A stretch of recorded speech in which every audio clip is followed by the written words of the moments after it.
The car is one of our biggest offensive tools we have.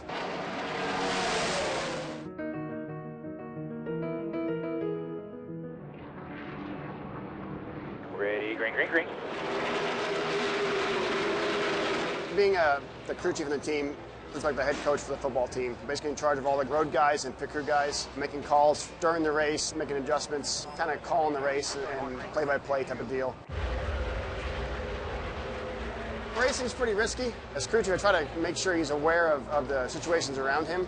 When you see Denny get involved in a wreck, you know, obviously the first concern is how is his well-being. The scariest moment I've definitely had was breaking my back in 2013.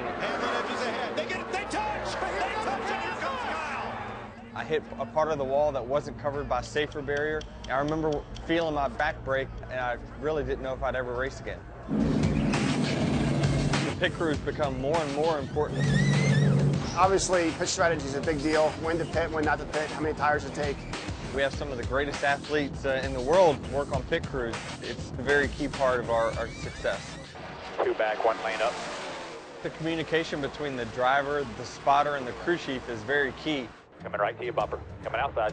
My relationship with Mike Wheeler, my crew chief, started when I got into the NASCAR series about 12 years ago. During the race, I'm on the radio with Denny quite a bit. I feel like I got a lot more forward drive than everyone else around me. Big run from the 17 coming to shove you. Still inside. I communicate to them what the car's doing. Tight center is the biggest complaint. And the crew chief will then take that information, make adjustments when we come in for a pit stop. The thing I love about racing the most is the fact that I've always grew up a car guy, and I always grew up a sports guy, and this is a good way of putting both together.